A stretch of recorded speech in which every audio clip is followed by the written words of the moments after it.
and welcome to this video lecture on cross-curricular learning in schools, making specific reference to maths and science and how ICT can support this approach. This video lecture aims to discuss the specific advantages and disadvantages of using cross-curricular approaches in the classroom. Cross-curricular learning could be defined as when skills and knowledge and attitudes of a number of different disciplines are applied to a single theme, problem, idea or experience. In this case, science and maths. Integrating science and maths has been described as a low-hanging fruit due to its links in content, and they are viewed to be logically connected subjects. This video lecture will discuss strengths and weaknesses, pedagogical and organisational decisions when adopting a cross-curricular approach, and could ICT support an integrated maths and science approach? First of all, it is important to discuss the benefits of cross-curricular approaches in maths and science. Boss et al. Suggests scientific and mathematical knowledge and skills could provide opportunities to make learning relevant.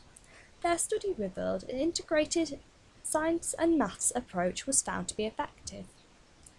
Morrison and McDuffie highlight the importance of current recommendations in maths and science and more attention to inquiry approaches, especially when working with data. It was found working with data and teaching children how to analyse and represent data showed an improved ability to understand and communicate through graphs. Stinston et al. Aimed to address teachers' views on cross-curricular learning. They found teachers had misunderstood the concept of integration and concluded teachers saw the potential gains after training, highlighting the clear benefits that cross-curriculum may bring. Although there are some disadvantages which need to be considered. During the 60s and 70s, a wide variety of topic work, which was largely ineffective, and skeptics do warn that some subjects link easier than others. Morrison and McDuffie suggest a lack of subject knowledge in science, and many teachers have a lack of experience when it comes to working with data. This would clearly affect the usefulness of a cross-curricular approach in maths and science. Frycolm and Glasson highlight the need for professional knowledge which is necessary for integration, and without this it would be very difficult to implement. Another issue comes from Meir et al., who highlights the issues with assessment and integration. The national curriculum is designed to measure the ability of children. However, using an integrated approach, it would be very difficult to assess how far children are developing and in what subject, which may be the reason teachers often prefer a discrete approach rather than a cross-curriculum. It is important to discuss the clear tension between pedagogical and organisational decisions and how these are important when assessing the effectiveness of a cross-curricular approach. A pedagogy could be defined as the process in which one needs to know and understand to impart this knowledge through teaching onto children. Rose suggests that cross-curriculum is an important life lesson and allows for more creative teaching. The Department for Education suggests that mathematics is an interconnected subject and should be taught amongst science and other subjects. However, there appear to be many benefits and support from the government, but the best way to achieve a cross-curricular approach in the classroom is yet to be discovered. Therefore, pedagogical knowledge is essential. Frycolm and Glasson concluded teacher learning pedagogical knowledge is essential for fostering a maths and science approach. Meir et al. Concluded professional organisation standards and recommendations for reforms in science and maths teaching are needed in order for teachers to make the connections amongst various disciplines. Baxter builds upon research which highlights the benefits of connecting maths and science together and the professional development factors such as knowledge, confidence and practice. The study aimed to improve teachers' maths and science connections. Findings to their study suggested after training, confidence in maths and science had improved after professional development activities. Howard noted from a pedagogical perspective, science in the wider curriculum could benefit children's understanding and could be adopted for any curriculum or scheme of work. The idea of active involvement and authentic learning experiences are suitable for cross-curricular learning, and by following a structure, children and teachers can embed a sound pedagogy and provide a deep learning experience. Pedagogical knowledge is clearly essential for a cross-curricular approach, and clearer guidelines are needed on how to achieve this. Although when pedagogical knowledge has been learned, organisational decisions when conducting a cross-curricular approach are also important to discuss. Morris and McDuffie discussed the idea of using an authentic approach to teaching using real-life settings could enhance the learning environment. Davidson used Go-Karting Club, which used collaborative approaches to test and generate hypotheses, and children's maths and science ability had improved after this.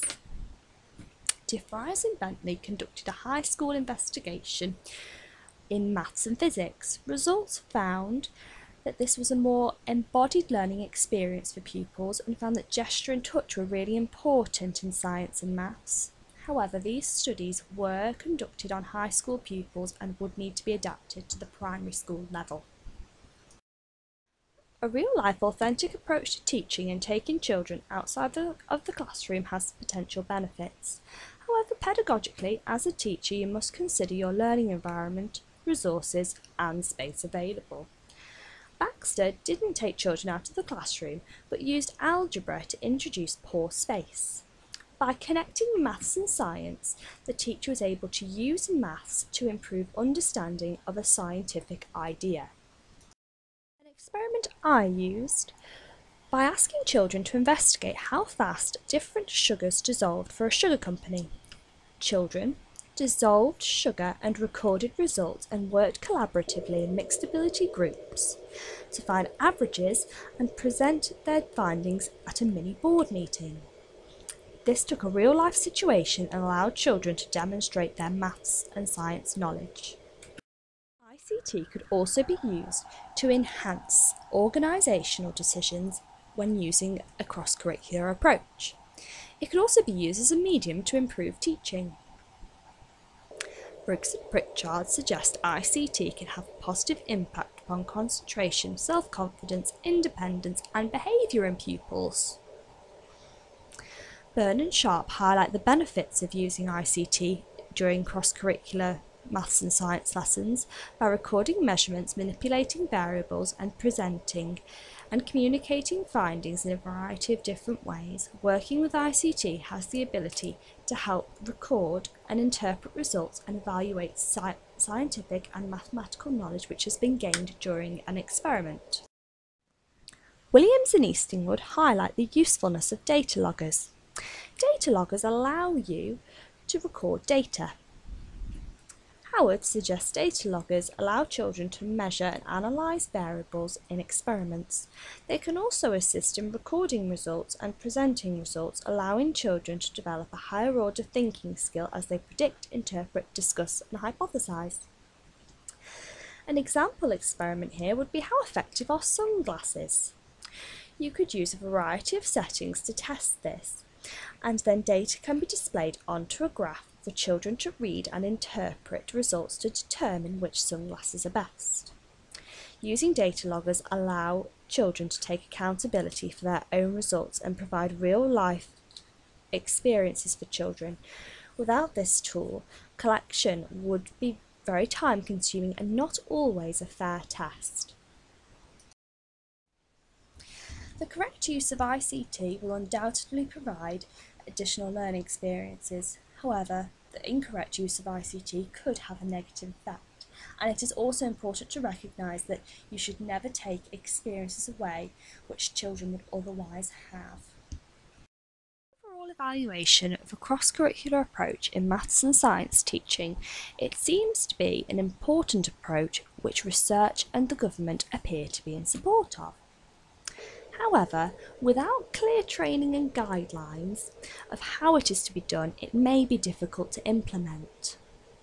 Therefore, in my opinion, a cross-curricular approach, along with ICT, has the potential to have great strength and provide many real-life authentic learning experiences. More training and guidance for teachers will be needed to obtain this very valuable teaching opportunity.